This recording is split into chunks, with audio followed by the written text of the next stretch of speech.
Yeah. Hello everyone, welcome to Learn to Spark. In today's topic, I'm going to discuss about endocrine system. Endocrine systems basically contains glands. Glands are organs that produces and releases chemical substances to perform specific functions. Chemical substances are basically two types, hormones and enzymes. Hormones are chemical messengers or regulators. Hormones are directly poured into the blood. Hormones, the production and action sites are different because hormones are produced somewhere and acts somewhere else. It acts on the target organ or cells or tissues. On the basis of secretion, there are two types of glands, endocrine glands and exocrine glands. Endocrine glands are ductless.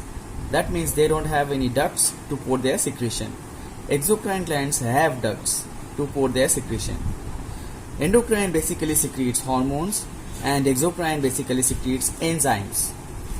Endocrines, the function of endocrine glands are chemical coordination and the function of exocrine glands are biochemical reaction. That means they help us in digestion by secretion of enzymes. For example, thyroid is an endocrine gland and lacrimal gland is an exocrine gland. But there is an exception of that. Pancreas is a gland which is both endocrine and exocrine. This is called mixed gland. The entire endocrine system is controlled by hypothalamus, which is located below the thalamus. Now let's get familiar with different types of glands which we get to see if we move from head to toe. The first one is called pineal gland.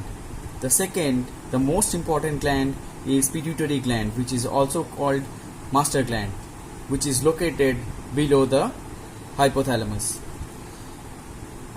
Third is thyroid gland, the second most important gland, which secretes thyroxine.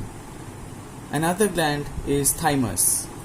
If we move farther down, we get to see pancreas, which is also an endocrine gland and exocrine gland both. Another is endocrine adrenal gland. Adrenal gland is located above the kidney. If we move further down, we will get to see ovaries, and in females, and in males we will get testes. These are also called gonads.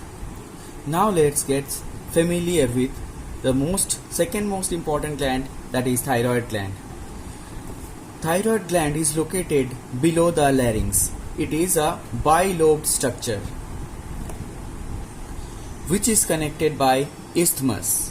On the rear side of the thyroid gland, we will get to see 4 small parathyroid glands. Thyroid gland looks like a butterfly. It basically secretes two types of hormones. One is thyroxine and another is calcitonin. Thyroxine is most important for the body because it promotes the basal metabolism. That means it affects our basal metabolic rate. It also influences the growth of the body and the mental growth. It also regulates body temperature as well.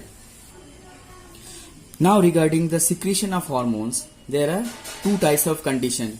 Number 1, hyposecretion, and number 2, hypersecretion. In hyposecretion, hypo means too little and hyper means too much.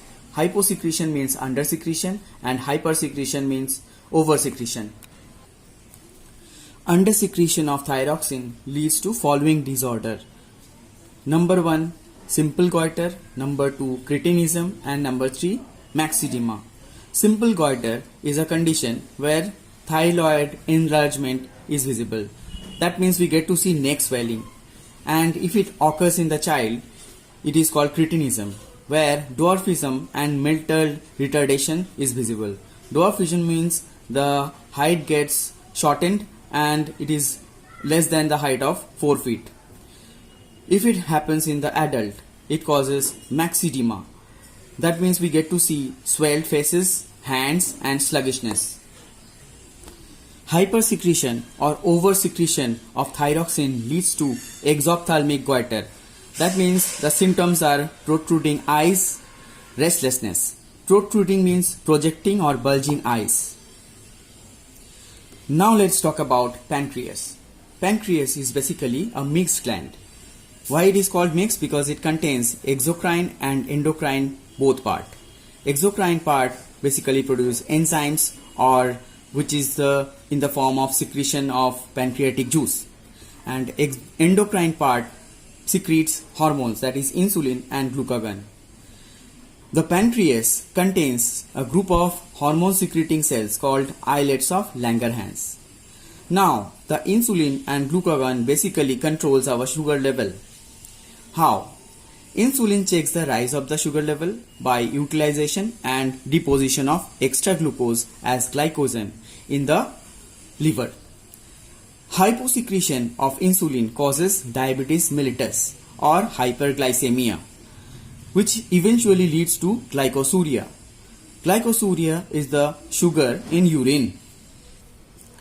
That's it for now. Till I meet you in the next video. Keep watching, keep sparkling. Thank you.